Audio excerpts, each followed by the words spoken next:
Cet été, dans le cadre de mes études en graphisme, on a eu le choix entre faire un stage en France ou partir en campus à l'international pendant 3 mois pour réaliser différents projets. Personnellement, ayant les moyens, j'ai saisi l'opportunité de partir. On avait le choix entre différentes destinations, notamment 3 en Europe, Berlin, Bruxelles et Barcelone ayant chacune leur spécificité. Berlin, le design, Bruxelles, l'illustration et Barcelone, la plage. Bon, évidemment, je rigole, je sais plus ce que c'était Barcelone, je retrouve plus dans les PDF de présentation, mais ça devait être comme Berlin, je pense. Bref, de mon côté, je choisis Bruxelles pour... Petit jeu, je vous laisse deviner pourquoi.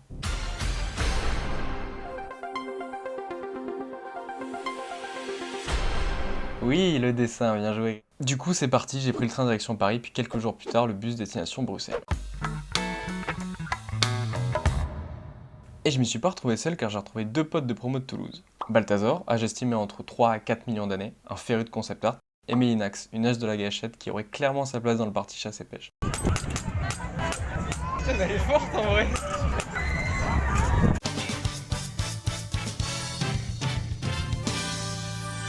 Un jour après mon arrivée, on a débarqué au campus et on a été accueillis autour d'une bière. J'ai compris que j'étais dans un pays qui avait des valeurs et des traditions. Suite à ça, pendant 2 mois et demi, on a dû réaliser différents projets épaulés par Mr. Moon, notre référent. Pour chacun d'entre eux, il y avait un mode opératoire bien précis. Brief, visite d'un musée, réalisation et suivi. Pour en citer quelques-uns, on a d'abord eu à mettre en page un catalogue sur des auteurs de bande dessinée. Pour cela, on s'est rendu à un musée emblématique de la ville, le musée de la BD, jusque-là tout est cohérent. J'ai bien aimé, et vous savez pourquoi?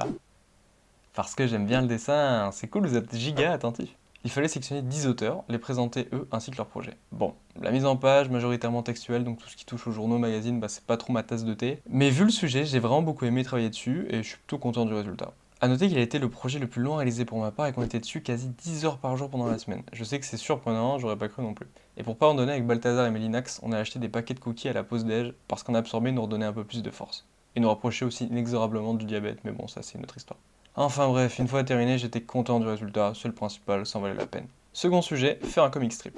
On est allé dans le musée du pop art car la particularité de nos strips c'était qu'ils devaient être inspirés par le style d'un ou de plusieurs artistes du mouvement. De mon côté, Roy Lichtenstein pour les trames, tous les petits points qui remplissent l'image pour ceux qui connaissent pas le terme, ainsi que les couleurs. Pour donner du contexte au mien, c'est inspiré d'une partie de Monopoly quand j'étais en stage en agence de com en seconde année. J'ai toujours été éclaté au jeu de par ma caractéristique principale, avoir un cerveau défaillant, et je suis tellement nul en affaires, et ce que je vais vous raconter est véridique, que dans une négociation j'ai failli donner de l'argent pour qu'on m'achète un truc. Alors comment c'est possible? J'en ai aucune idée, on est d'accord que ça n'a aucun sens. Je pourrais pas expliquer ce qui s'est passé dans mon cerveau à ce moment précis de ma vie, mais bon, j'étais pas mon prime quoi.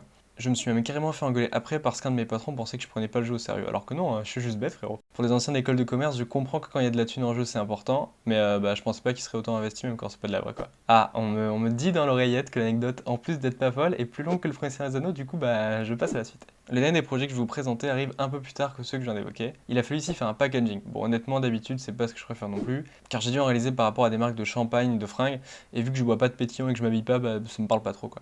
Mais cette fois-ci, c'était différent qu'il a fallu en faire un sur une console rétro comme s'il ressortait aujourd'hui. Et le jeu vidéo, pas se laver, tout ça, j'aime bien. On est parti cette fois-là faire un petit musée, celui du jeu vidéo, surprenant. Et ce qui était hyper génial, c'est qu'en fait, c'était vraiment la collecte d'un seul et même gars qui avait exposé tout ce qu'il avait réuni, de la plus vieille console, voire même ce qu'il y avait avant, jusqu'aux plus récentes. Un vrai voyage vidéoludique à travers le temps, j'avais des étoiles plein les yeux, c'était juste complètement dingue. J'ai décidé pour ce sujet que je reprendrais la Dreamcast sortie en 98 en 98, soyons RP jusqu'au bout, et que j'en ferai une nouvelle édition pour les 30 ans de Swank, incluant deux jeux emblématiques de Sega de cette période, les Sonic Adventure. Contrairement à mes anciens sujets de packaging, j'ai vraiment pris beaucoup de plaisir à le réaliser et je suis très content du résultat. Bon, pour ce qui est des autres projets, je vais rapidement passer dessus. On a traité le street art en mettant en scène un ou des jeux de mots, puis simplement en représentant un artiste, ici Jacques Brel, fait un concept art en mettant en scène un monument de la ville dans un futur envahi par la végétation, pour moi c'était le Palais de Justice, ou encore reprendre le style de Mucha avec Illustrator en mettant en scène un personnage d'un univers fictif, ici la meilleure série de tous les temps, Cowboy Bebop. Mais Bruxelles, ce n'est pas qu'une ville d'art, c'est aussi une ville de bouffe. Étant accompagné d'un trou noir capable de manger toute nourriture qui se présente à lui et d'une maelstrom capable de boire à l'infini, bon j'abuse un peu, j'ai eu l'occasion de goûter à la plupart des délices que la Belgique a proposées. Gaufres, chocolat, frites, fricadelles, bière. Clairement, ça laisse pas indifférent. Dans notre temps libre, à part manger, car on a fait d'autres choses quand même, on a visité pour découvrir les monuments comme El Famoso Mannequin Peace, la gigastar de la ville. Qu'il pleuve, qu'il neige ou que les ténèbres enveloppent la surface de la Terre, il y aura toujours 47 000 touristes devant, donc ça fait 47 003 avec nous, pour prendre leur petite photo à côté d'un bébé qui fait pipi sans s'arrêter depuis bientôt 60 ans. Si ça vous paraît pas beaucoup, c'est parce que celui présent sur place est une copie de la version originale de 1619, exposée au musée de la ville de Bruxelles. Elle-même étant en réalité une seconde version de la statue, le premier Mannequin Peace remontant selon les écrits à environ 1550. Vidéo éducative et culturelle, vous l'avez pas vu venir celle-là. Et si les statues de trucs qui pissent c'est votre délire, sachez que cette ville a encore plus à vous offrir. Je vous invite à vous unir de votre pissedex et d'aller à la recherche d'Zinkepiss, qui ne fait en réalité pas vraiment pipi, donc ça peut être un peu décevant, ainsi que de la Janken Peace qui fait pipi, du coup c'est cool. D'ailleurs pour sa part, Cocasse, elle est placée dans l'impasse de la fidélité au beau milieu du Delirium Village, du coup marrant, pipi, bière, t'as fait le lien, c'est un peu les deux faces d'une même pièce. Bon, l'urine c'est rigolo drôle, mais Bruxelles a aussi un autre monument très emblématique, un chouïa plus grand, au nord de la ville, l'Atomium. C'est géant, c'est génial, bête d'expérience, vraiment j'ai pas envie de trop détailler car je savais pas trop à quoi m'attendre en y allant, et c'était bien cool. En plus d'avoir une vue de dingo et d'y apprendre l'histoire de ce dernier, il y a une salle où ça tranche avec tout le reste et c'était charmé. Je vous dirai pas ce que c'est parce que no spoil, hein, mais franchement ça m'a mis un de ces smiles. Ça produit tellement de dopamine dans mon cerveau que j'ai été instantanément plus heureux. Et pourtant moi, je suis un gars dark, ok, hein, juste cette salle, elle soigne l'anxiété et la dépression à coup sûr.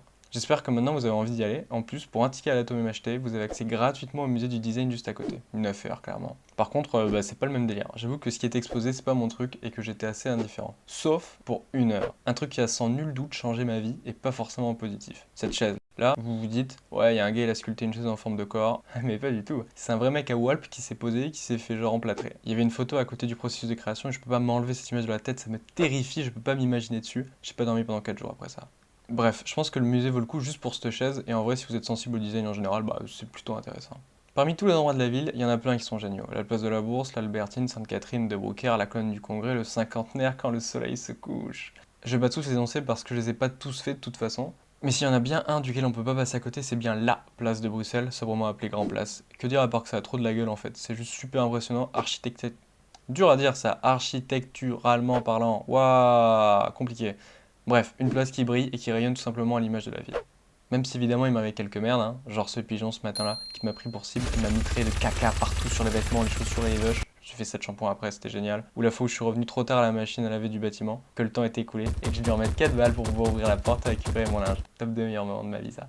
Bah Bruxelles, c'est quand même majoritairement des souvenirs de dingue. Malheureusement, c'est pas possible de résumer convenablement 3 mois en une petite vidéo. Mais il y a bien un truc à retenir, c'est que cette ville elle en jette, et que si vous avez l'occasion d'y aller, bon en vrai,